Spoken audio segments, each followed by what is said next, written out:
અરે વડે નહીં કે એટલે કરવાથી ઘડીક શણગાર માતોનો સજી લ્યો તો મજા છે. અને મજા કરે કોઈ અને રાત બે કરમ કાળની સામે ભરી લ્યો તો મજા છે. લે તાર હોય, તડકો હોય કે વરસાદ હોય, ગમે એવી પરિસ્થિતિ હોય સામે લડવું પડે.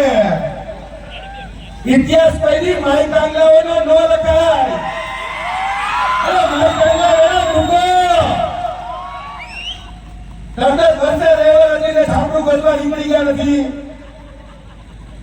આપણે તો જળ જમીન જંગલ સાથે રહેવા વાળા. અને આજનો દિવસ એ વિશ્વ આદિવાસી અધિકાર દિવસ.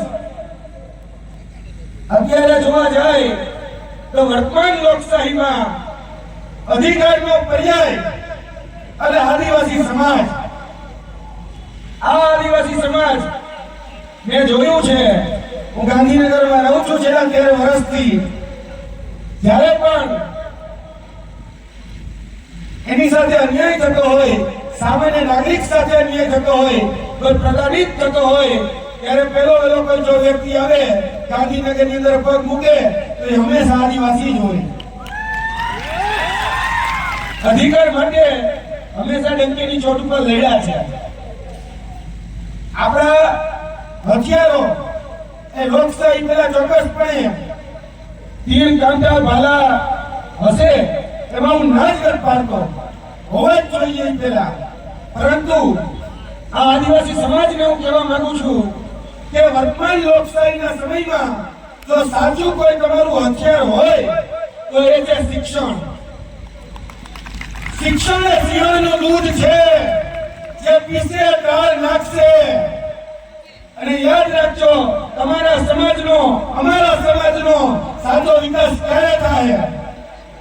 જ્યારે રેલી તરફ જતી ભીડ એ લાઇબ્રેરી તરફ ચડી વળી જશે, કે શિક્ષણ તરફ ચડી વળી જશે, ત્યારે સમાજનો સાચો વિકાસ થશે. સાચું હથિયાર આ લોકશાહીમાં વર્તમાનમાં એ શિક્ષણ છે, એ જ્ઞાન છે. એ જ્ઞાન રૂપી તાકાત જો તમારી પાસે હશે તો અહીંયા ઉપસ્થિત જેટલા પણ મહાનુભાવોએ જેટલી પણ વાત કરી, આદરણીય મારા પરમ મિત્ર એવા ડીડીયાપાડાના ધારાસભ્ય શ્રી ચેતનભાઈએ જે વાત કરી એ બધી વાત ત્યારે જ સાર્થક થશે કે જ્યારે આપણે શિક્ષિત બનીશું અને એના પછી આપણે દીક્ષિત બનીશું, ત્યારે આ બધી વાત સાર્થક સાબિત થશે. એટલે એક નાનું અમતું સૂચન, આંદોલનમાંથી ઉભો થયેલો વ્યક્તિ છું, આંદોલન વર્તમાનમાં કરું છું. જ્યારે સમાજનો કોઈ મોભી, સમાજનો કોઈ અગ્રણી જ્યારે આગળ વધતો હોય ને ત્યારે પગ ન ખેંચતા, ત્યારે હાથ ખેંચજો. સમાજનો કોઈ મોભી, સમાજનો કોઈ અગ્રણી જ્યારે આગળ વધતો હોય ત્યારે સલાહ ન દેતા અમારે આમ કરવું છે, ફલાણાને આમ કરવું છે, નહીં. સહકાર આપજો, સાથ સહકાર અને સહયોગ. કારણ કે લોકશાહીમાં યાદ રાખજો, માથા ગણાય છે.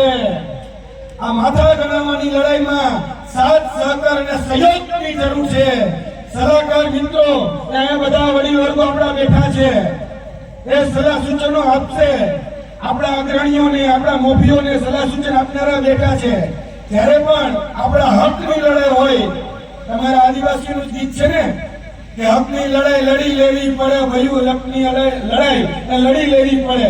તો જ્યારે લડવા નીકળો ત્યારે બધાએ ખભોથી ખભો મિલાવી સાથે ચડવાનું છે. ચાલશો ને? પાક્કું? તો તમારો અધિકાર દિવસ આજે સાર્થક સાબિત થશે. કારણ કે જ્યારે યુનોની અંદર નોંધ લેવામાં આવે અને કહેવામાં આવે કે ના, આ સમાજ ક્યાંક વંચિત રહી ગયો છે, એ પ્રથમ હરોળની જે શ્રેણી છે ત્યાં સુધી પહોંચવો જોઈએ, તો એના માટે આ દિવસ છે. આપણા અધિકારોનું જ્ઞાન આપણને અવશ્ય હોવું જોઈએ. બંધારણે આપણે આપણા અધિકારો આપ્યા છે, એ અધિકારનું જ્ઞાન એ અવશ્ય જો તમારામાં હશે તો ચોક્કસપણે આ બધી જ લડાઈ એ લડી શકાશે. બાકી અત્યારે કેવું છે ખબર છે? આ ગાંધીનગર છે. અત્યારે ગાંધીનગરનું નામ બદલવાનો પ્રસ્તાવ એ મૂકવામાં આવ્યો છે.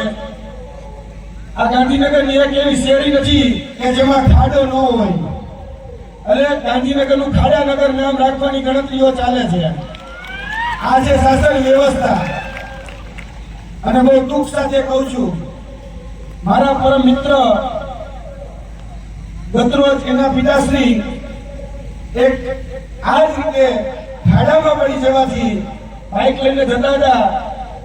મારા પરમ મિત્ર યુવરાજસિંહના પિતાશ્રી વનરાજસિંહ એ બાઇક લઈને જતા હતા અને ગટર જે આપણે ભૂગર્ભ ગટર હોય એનું ઢાંકણું ખુલ્લું હતું. હવે એ ઢાંકણું હવે વરસાદના પાણીમાં તો દેખાય નહીં એટલે બાઇક સીધું એ ખાડામાં ગયું અને હેન્ડલ જે હતું બાઇકની છાતીમાં પાસરીમાં લાગ્યું. પાસરી ભાંગી ગઈ અને મૃત્યુ પામ્યા. આજે એના માટે લડવાનો સમય છે કે ભવિષ્યમાં આપણા સમાજનો આપણી સાથે રહેનારો આપણો સહપાઠી એ ક્યારેય આવી લાલિયાવાડી આવી જે મનપા રાજકોટ મ્યુનિસિપલ કોર્પોરેશનના મહાનગરપાલિકાની જે ધાંધલી છે એનો ભોગ ન બને એ અધિકાર માટે આપણે જ લડવાનું છે. આ કદાચ આજે ઉદાહરણ એકનું આપી શકું છું, ઘણા બધા ઉદાહરણો આપવા હોય તો આપી શકાય. આ હકની લડાઈ, આ અધિકારની લડાઈ એ લડવા માટે આપણે હવે આગળ આવવાનું છે. અહીંયા ફોરેસ્ટના ઉમેદવારો બેઠા છે અને સૌથી વધારે જો કોઈ રક્ષણ કરનાર હોય, વનના રક્ષક બનવા માંગતા હોય તો એ છે આપણા ફોરેસ્ટ બ્રિગેડના ઉમેદવારો. જંગલનું રક્ષણ કરવા માંગે છે.